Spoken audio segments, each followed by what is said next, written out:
The UFC is back, and we're in Houston, Texas. Texas. You can check my tags. Pull me over, try to check my slab. Glove compartment, got to get my cash because the crooked cops try to come up fast.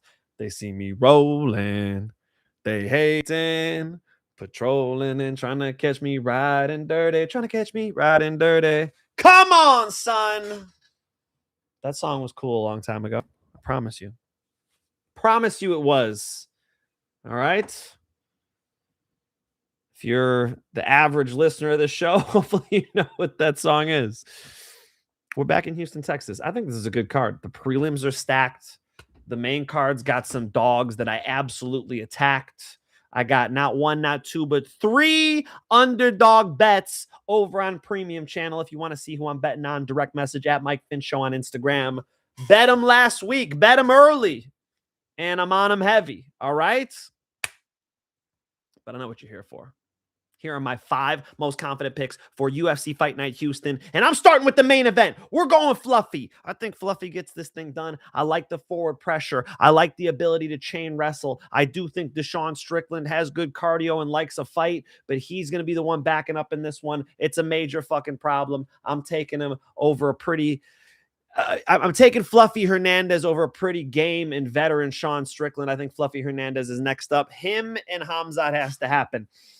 McQuizio Costa over Dan Ige. Dan Ige is top 15. McQuizio Costa is top 10. Ante Delija over Serghei. Spivac. I think Ante is going to be able to outbox him, punch him in the face, get him out of there. Give me Alden Coria over Louis Gurule.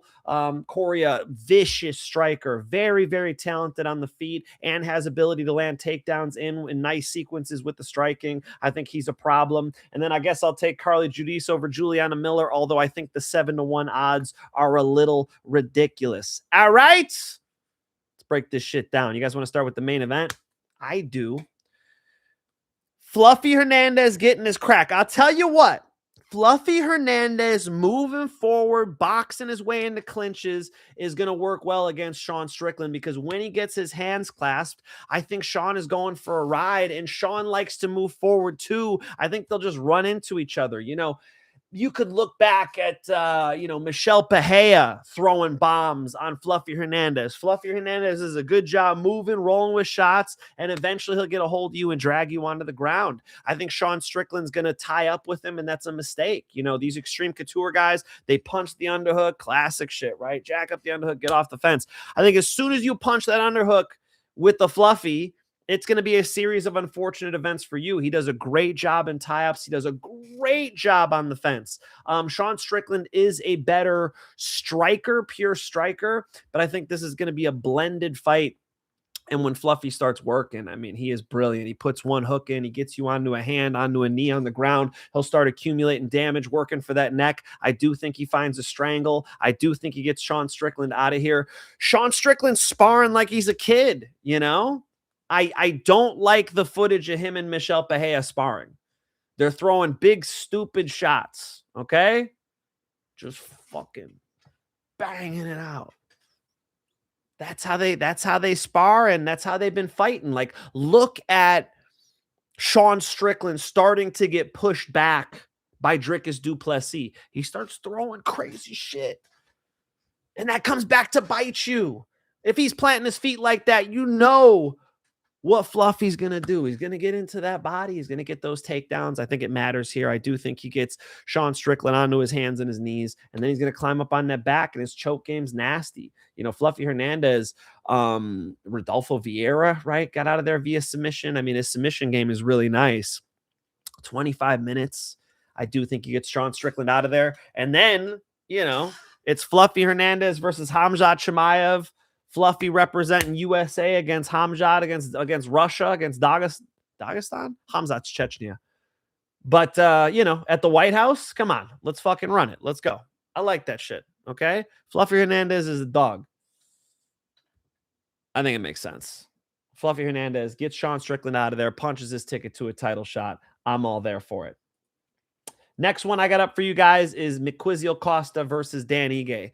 Miquizio Costa, because he has more ways to win the fight. You know, it's a similar thing to Sean Strickland. It's like these guys, they got, you know, with Sean Strickland, he's got some kicking game too. But with Dan Ige, I'm really just considering the hands. You know, I think Miquizio Costa, you know, you saw him head kick Morgan Charrier. He's got some kicks of his own. I think it's going to be the hands of Dan Ige, and he's got some thump and he can put people out. But that's about it. You know, I'm going to take Miquizio Costa everywhere else, you know, in the grappling exchanges. I mean, did we not just witness Patricio Pitbull over and over again take down Dan Ige in key moments in the fight to get that decision? I think that Costa sees that and goes, oh, I could do that, you know, while being very dangerous on the feet, very snappy, very quick, on a nice win streak. I think he's a problem. I think he's going to be able to get past the Dan Ige, who Dan Ige is a good gatekeeper. You know, Dan Ige's fought a lot of good competition, but he's lost to a lot of good competition. And honestly, the competition that we've seen Miquizio Costa fight, these are decent guys. These are decent guys.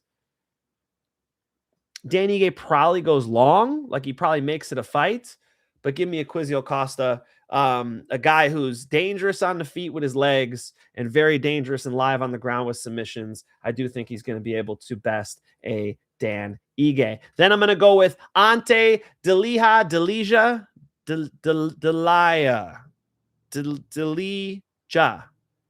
over Serghei Spivac.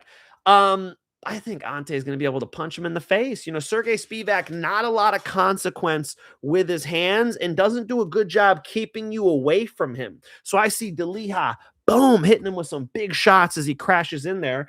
And Serghei Spivac has a really nice ground game, but not a great ability to apply it. You know, he's got a nasty armbar from guard. But Delia's striking is going to, I think, or excuse me, his grappling defense is going to be enough to avoid those traps. I don't think he's walking right into an armbar or something. And I think his ground and pound is actually fairly vicious. Like he is a guy who's, you know, liable to get you out of there at any time. Good submission game, good grappling game himself, good grappler himself. I think it's a pretty fucking bad matchup for Serghei Spivac. And honestly, the odds aren't too crazy. What you got, like minus 140 for Delija? I think that looks good. You know, I poked Where's Waldo, but started that fight fucking great. You know, and you see where's Waldo's at now. Like, you know, I don't think he's done because he got slept by Where's Waldo as he was backing him up and bombing on him. And you know, I feel like this is a great bounce back fight for him. Like, you're going to bring Ante back. Well, let's put him against somebody with not knockout power, right? Who's a grappler, but, you know, I think Ante is going to meet him at the grappling and be able to stop his game there. I like Delija. I do think he's getting a knockout here, and I don't think it's priced properly. I think Las Vegas is underestimating the power of the old man. Give me Delija via knockout. Alden, Coria versus Louis Gurule. Coria's got some fast fucking hands on him, and he's got a nice kicking game, and he's got a nice takedown game. I think Louis Gurule's just too mid for a Coria, and Coria's from Texas. How y'all doing? I think that he's going to be able to buck Gurule. I think he's going to be able to hurt him. I think he's getting a knockout. I think he's putting him away. The striking's very fucking impressive for Coria, honestly. He has a nice flow to his game. I'm watching his fights outside of the UFC and doing a tape study on him. And man, he is very fucking technically sound. I think it's going to be a lot for Louis Gurule. I think Coria via knockout is very live in this one. Carly Judice over Juliana Miller. I guess, look, it's 7-1. There were some other ones I wanted to slide in here. I was even looking at, you know, I've got dogs that are in my most confident, but I'll say Carly Judice because she's a lot better at striking and she actually can put women out, right? And Juliana Miller's a bit of a one-trick pony. She can kind of kickbox a little bit, but it's mostly the jiu-jitsu. She trains with a good pro jiu-jitsu team in San Diego. You know, Boogeyman Gio Martinez and Elimele McFarlane. they're real good at jiu-jitsu. So she does have that in her back pocket, but I'll give 2 out of 3 areas to Carly Judice. I do think she's going to be able to beat a Juliana Miller. There is a submission threat, but Carly Judice letting her legs go, using that cage to move side to side, that big cage in Houston. I think she's going to be able to out kickbox Juliana Miller, and I'll put her in the top 5. Why not? All right. You guys know what time it is. One more time for my people in the back. I'm going Carly Judice over Juliana Miller. Give me Alden Coria over Louis Gurule. I'll take Ante Delija over Serghei Spivac. Give me Maquizio Costa over Dan Ige. And I want Fluffy Hernandez taking out Strickland. Those are my 5 most confident picks for UFC Houston. A card where I bet on underdogs. If you guys want to see who I bet on, direct message at mikefinchshow on Instagram. My guy Tia get you in there, and you guys can see what I bet. You know, I had underdogs on this one early. I might even throw one more in there. Yeah, there was an underdog that flipped to a now it's flipped to a favorite, but you know, I'm still considering that one. I'm still mulling that one over. Pretty solid fucking card. You know, this UFC Houston card is probably a little underrated. You know, it's got some good prelims on it, and it even surprised me going through them today. I'm like, oh, the prelims are kind of lit. You know, Carlos Leal versus Chidi and Njokuani. You know, some of these matchups are going to be fun and are tough to predict. I mean, those are 2 guys who had horrific performances, right? You can name, but you know, I think against each other, kind of a car accident waiting to happen. So there are some definite fun ones, and we'll see what Strickland does. I mean, I'm looking at Strickland and just wondering, like, have we seen his best work? And matchup wise, you got a guy who's going to come forward on him, who's going to walk him down and get in his face. Fluffy Hernandez, I got to be impressed by what he's doing here. You know, he's fought good guys. I like the opposition, Roman Delidze, and I mean, he's fought good fucking competition leading up to this. I think he deserves a title shot, and with a performance here on Saturday, you know, he'll earn it. Cool. There's been some boxing going on. I got the White House card.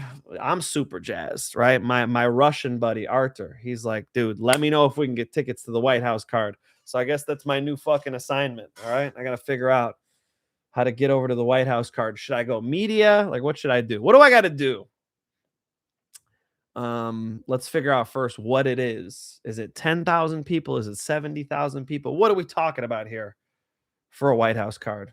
There's a lot to figure out, and hopefully we'll get some answers pretty soon here. Dana's like, yeah, we got 2 different options. You know, well, I don't want to misquote him. It's the last thing you want to do to Dana White is misquote him, but he was kind of saying like, yeah, we figured out what we want to do. Like, all right. So I guess they're gonna go talk about it and then announce it. So I'm excited for that announcement. Can you tell? I think that's a good card to go to live. You know, it's about as it's like right up my alley. America and the UFC. I mean, come on. I gotta go. Oh, yes, I am going to have a kid soon. The people in the back are cheering loud for the proud soon-to-be dad, Mike. Thank you. So the due date for my daughter has come and gone. The due date was Saturday, Valentine's Day. So yeah, she's chilling. She's checkout was at noon and she's still there. So we'll send some housekeeping. We're gonna have to, hello. Yeah, you're gonna have to buy another night if you're gonna keep staying. So we'll see what's up. We'll see if by next show I'm a dad yet. All right. First time catching live. Hello, Mr. Finch. Hello, Manny R. Thank you for catching live. The girl makers. I know. Let's go. Girl dads unite. You look like Loco Torres. Do I? Yo, what's up, Mike? Love the show. Thank you, George. I appreciate that. The Lord Skywalker, big Star Wars fan here. This better be a good one. How do you feel about Ramiz Brahimaj changing camps and training with, remember the name, Bilal Muhammad? By the way, he's one of my most confident picks. He opens up as an underdog and then is moved into like a minus 130 favorite. So super interesting to see that line movement. You guys who follow the show know I'm a Ramiz Brahimaj fan. I picked him as a 2-1 dog, maybe a 3-1 dog against Austin Vanderford. And you guys saw how that turned out. Cha-ching. So, yeah. I am a Ramiz Brahimaj fan. Look, I don't mean to underrate Soriano. Soriano's got power in his hands. He's a dangerous guy. He could wrestle a little bit. But Ramiz Brahimaj has been on one. What about Del Val and Brahimaj? Yeah, Del Val, it's unfortunate that his last fight was fixed. I would assume he had nothing to do with that. And so hopefully he could, have a nice performance here. I mean, there's a lot of unknowns about Levitt moving down in weight. Levitt's real good at jiu-jitsu. And so it's important to note that, right? Like Del Val kind of addicted to taking people down and grappling with them. And, probably go right into the jaws of the beast here.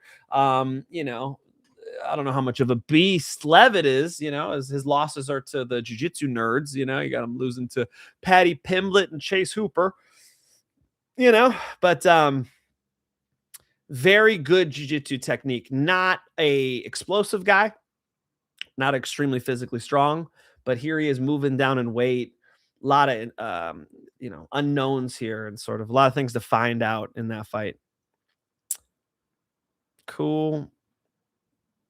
Greetings from Cambodia. Holy shit. What up, Cambodia?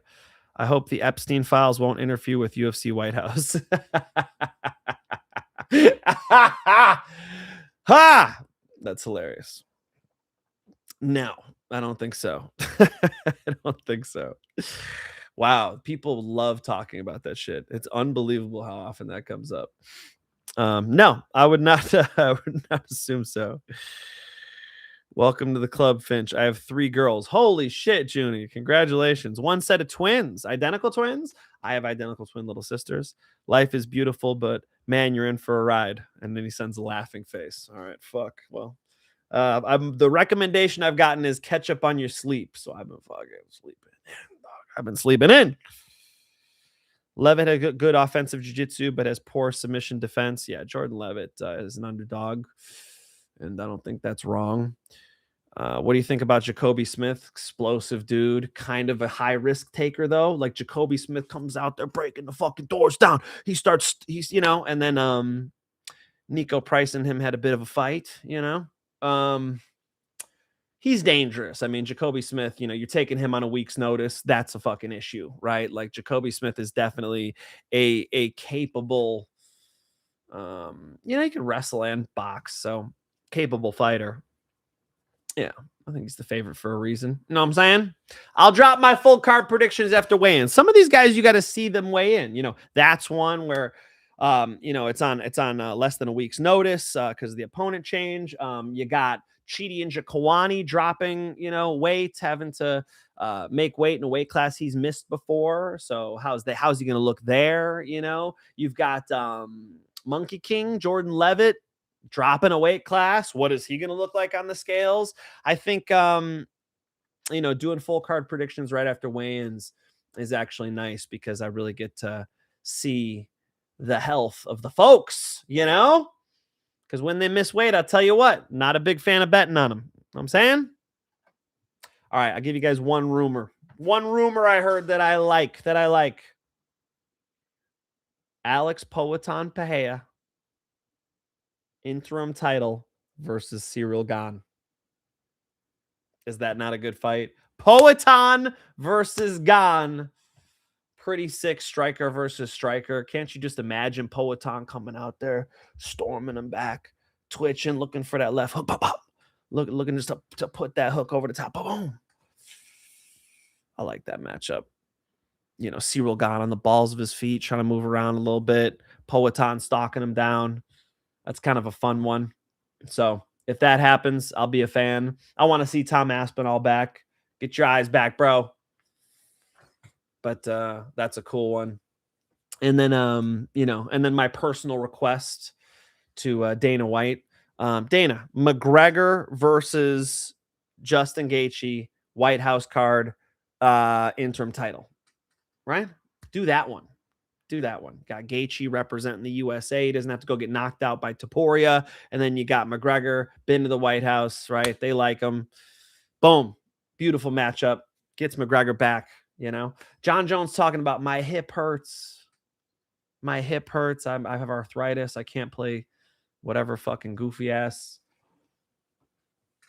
pros versus Joes thing he was doing. I don't know what the fuck he was doing, but he was talking about his lost my seat there. He was talking about his hip and how he has some arthritis in it. Like, all right, Jones is out. McGregor versus Gaethje. Let's do that shit for the White House card. Shama got to watch his stone eyes. Yeah, exactly. You know, exactly. Shama has to blink. No, you know what? Cyril Gane doesn't have a history of poking people in the eyes. If anything, it'd be Shama versus John Jones. There, you better watch your fucking eyes. You know what I'm saying? John Jones is out here putting the. He just does this. Okay. Rampage goes. Every time I get in and out of my Lamborghini, I think, fuck John Jones, because John Jones is out there doing this and stomping his knee, doing this, right? So Rampage is like, I'm squinting my eyes, trying to close the distance on this guy, trying to not get poked in the fucking eyes, and then just stomping his knees. Boom, boom. So nasty, gross game plan by John Jones. And it worked, you know? Sometimes you got to be a dog in there. You hear that, Wonder Boy?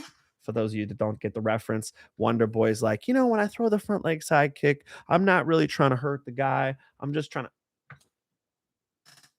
Good to know. So I don't bet on your goofy ass. What are you talking about? This is a fist fight.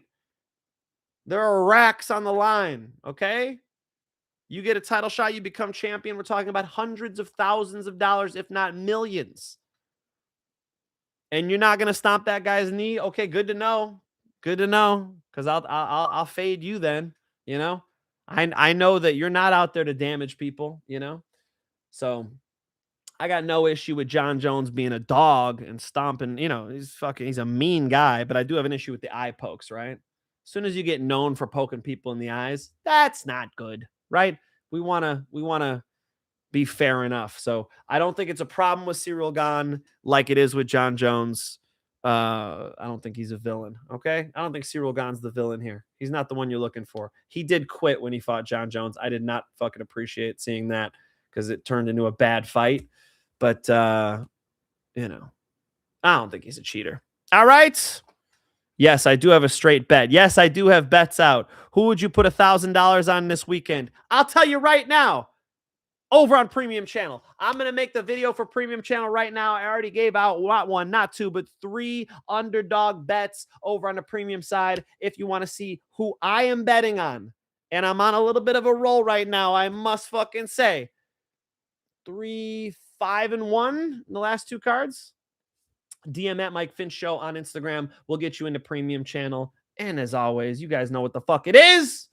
Let's eat. Peace and love, people.